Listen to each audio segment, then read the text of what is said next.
Bismillah, alhamdulillah, wa salatu wa salamu ala rasulina. Welcome to Islamic Finance Podcast. I think this might be the almost second last for this year. We might release actually one more podcast just before the new year. So, inshallah. Welcome everybody. If you are driving, if you are listening in your home, in the gym, I hope you are ready. You have something nice to drink to join us for the simultaneous sip. I have my coffee. Miriam? I have a new tea. Which Blueberry. is blueberry? Yeah. All right. It's good for me.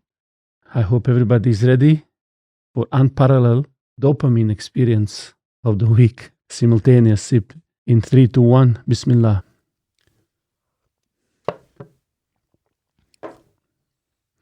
Beautiful.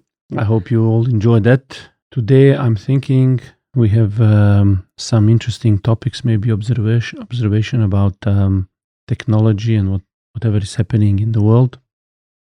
But before that, are there any news from your end? Anything that you noticed this week? Interesting, maybe to bring to our attention? I'm stuck in a different time zone because my studies are currently overseas. Yeah. So I'm just kind of focusing on that. Well, it's interesting when you mention time zone. Today, we take for granted the fact that everybody knows exact time at any given moment. Let's say you have your class at 8 o'clock. In the past, when we didn't have synchronized time, you would come maybe 5 minutes early or 5 minutes later, and everybody would think, when is exactly 8 o'clock? Everybody's clock was showing different times. But now, all of our clocks run the same time. That's really good. Is that good?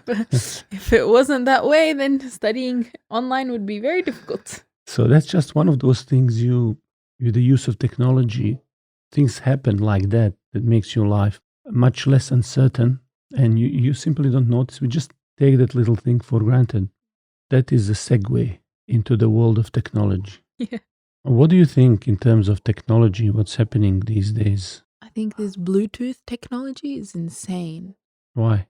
Bluetooth headphones, Bluetooth sharing, Bluetooth, everything Bluetooth. It's amazing. Made my life a lot easier, but it's amazing. I'm using often my Bluetooth enabled headphones to listen when I'm walking or in the gym, which I started recently. And when I used to have wires, They get in the way.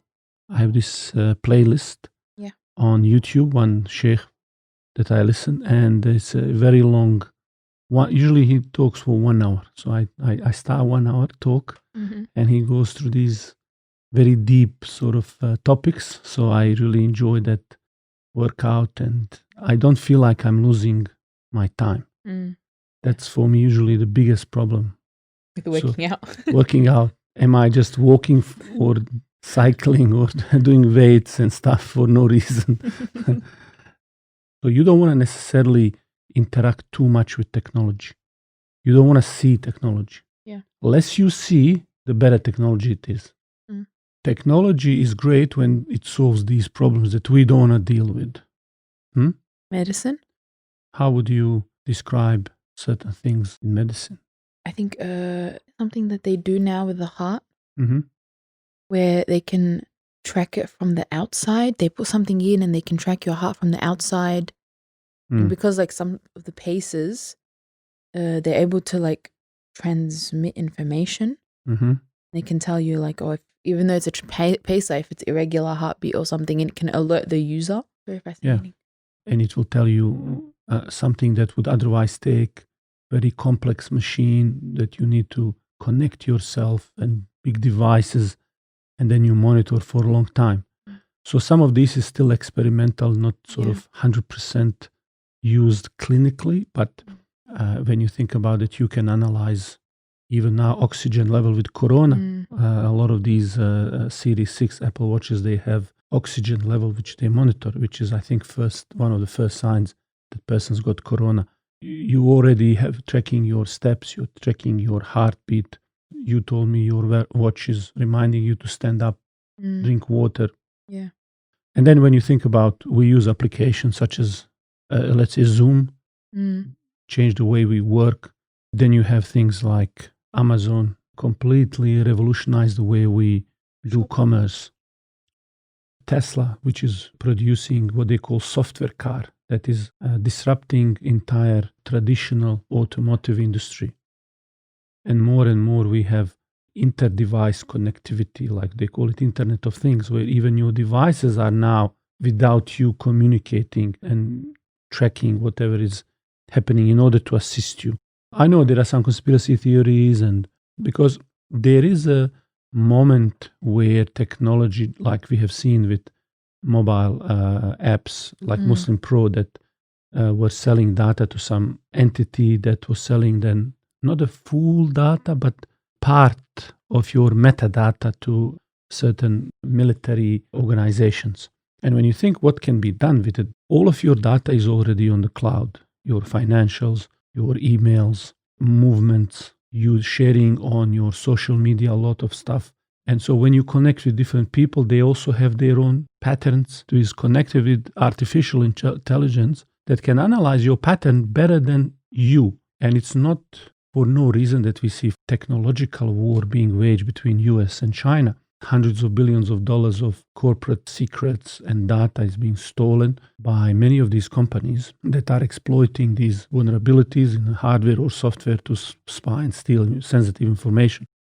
We have had talk about influencing US election by predicting behavior of certain population where you can start influencing people. So for instance, let's put it this way, if you wanted to censor somebody, you don't necessarily need to censor somebody in traditional way. You could have third-party app sitting on your phone with certain permission, logging in or interfering in other apps where it starts unfollowing. So just for argument's sake, let's say you have a TikTok and somebody was controlling, let's say, state entity, and they did try to do some interfere. They could find a way, potentially, maybe not TikTok, some other application, where they go on your Twitter and unfollow certain people. And suddenly you're not having access to those tweets. There are people who say, I used to follow this person, for some reason it's unfollowed, or people lose more than usual number of followers. There was a case a few years ago. There was this application that a lot of my friends were using to track who follows and unfollows you on Instagram. But for that app to be able to show you this information, you have to give it permission for your Instagram. And then what started happening was, because a lot of, at the time, I think that was the time where Instagram and Facebook combined. So a lot of people had combined their Facebook and Instagrams. So what started happening was people's Facebook accounts were being hacked and viruses were being sent to like their entire contact list. And it happened so many times. And every now and then again, it pops up again, that same application, and people start using it. But yeah, that's what you're saying. Like it does happen so often to people that they get hacked, and you're like, oh, why would you just hack someone? But yeah, we give so many permissions to these apps that sometimes we don't even understand. Yeah, some of these is realm of possibilities. Some are serious concern. Some data theft and intellectual property is already being stolen. It is a part of this economic warfare through the technology. There is a lot of interference by certain entities, criminal or corporate or government, that might be trying to even silence opposition. Not to mention many of these tech companies by themselves, they have certain agendas and certain political views where you see now they have started more and more policing or censoring what's on their platforms. And it's up to people to be aware to see where this is going and what to do about it. More and more financial world is moving into technology, and that's area called FinTech, where financial organizations are moving into technology to provide those financial services. So you might have certain apps that provide banking or payment. Like in China, for instance, you have Alipay and WeChat that almost take half of the banking fees of the China. They allow for investment also. Buy now, pay later services. They give loans. That is tremendous amount of power. As the world is experiencing this economic downturn, these financial services that can be easily downloaded on our mobile devices, they are becoming so prevalent. So in Australia, if you notice, we have Afterpay and ZIPpay that provide these instant loans, online payment. 6 or 7 of them. Now, there are some websites that I go to and they have like 6 or 7 of these buy now, pay later options. So when someone reaches their limit on Afterpay, they use ZIPpay. After ZIPpay, they use some other one, just going up to the limits, but they're not repaying. So these are all unsecured debts. Few clicks and you are in debt.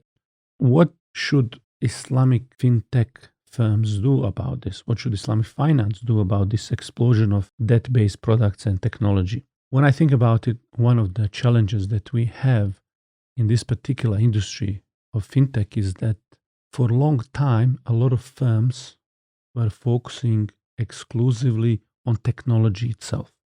So you have seen a lot of FinTech talks in Islamic world focus on the blockchain or how these ICO, these initial coin offering or crypto will change something. Especially a blockchain was seen as a solution that will revolutionize something.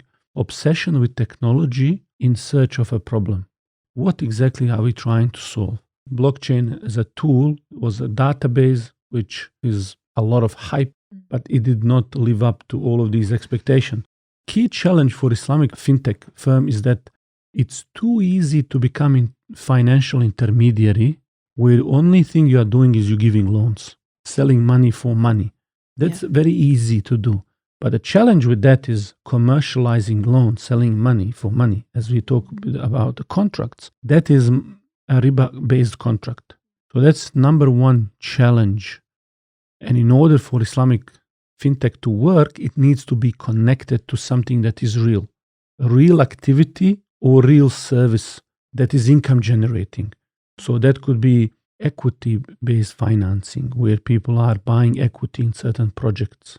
Just like you buy shares and then you profit from dividends. You have some Islamic FinTech startups that allow people to invest in those shares. What you see in Islamic FinTech, what is required is more closer relationship with things that are real.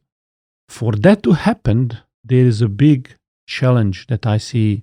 We cannot just do the same thing because FinTech itself is not competitive advantage. What is advantage is that we do it differently, radically change the way we do FinTech. And that means that rather than being financial intermediary, we are actually engaging in things.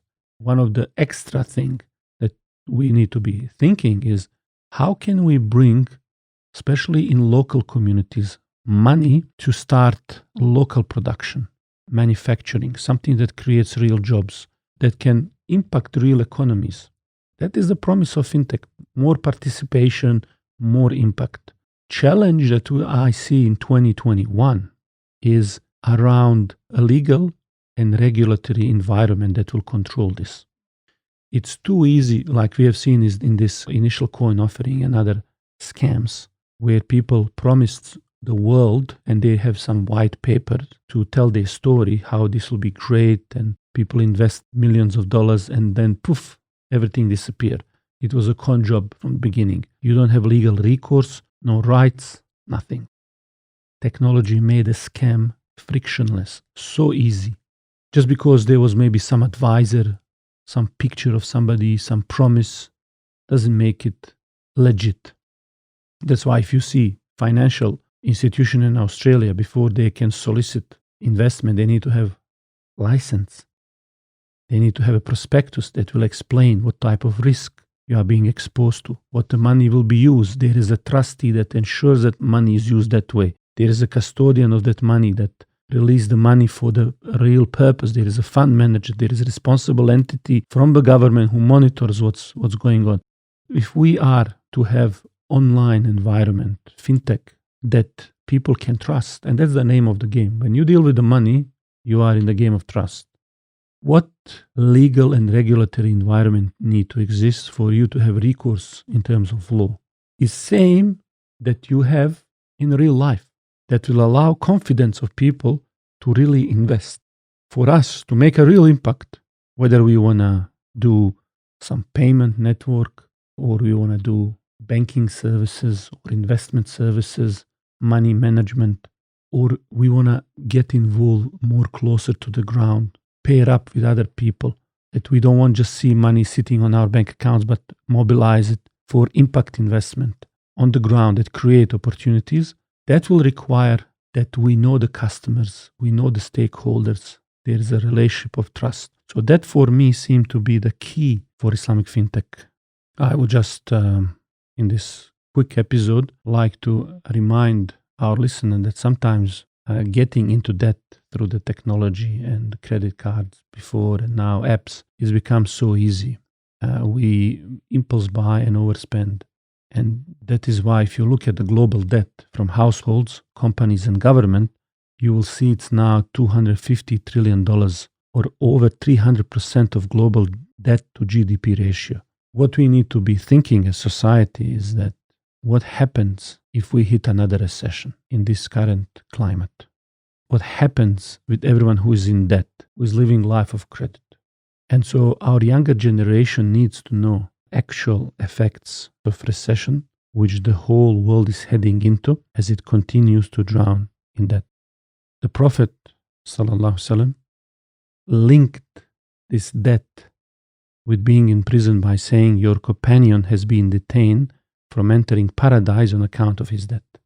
And he ﷺ said, after grave sins which Allah has prohibited, the greatest sin is that a man dies while he has debt due from him and does not leave anything to pay it off and meets Allah subhanahu wa ta'ala with it. Both of these narrations talk about debt without riba or interest. What if we add to this sin which Allah declared war against? Our dear listeners, think of the real cost when you decide next time to buy something with money that you don't have. And remember the story of Shu'aib alayhi salam. He had dealt with people engaged in economic corruption. His advice to them was mentioned in Surah Hud. What remains of Allah's provision is better for you if you are from believers. This means halal is better for you. Don't use what is not yours if you are believers.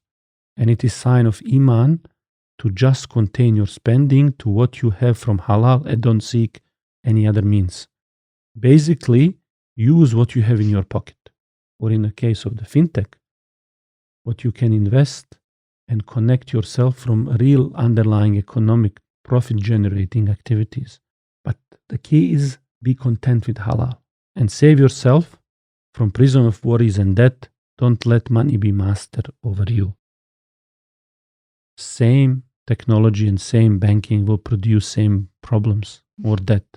So our fintech should encourage different sort of spending habits, wealth creation, positive use of the wealth, impact investment, and be really driving force for economic growth.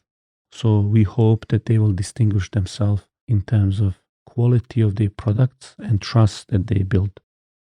That's pretty much what I wanted to say today. We hope that you will join us for next week. All the best and Assalamu alaikum.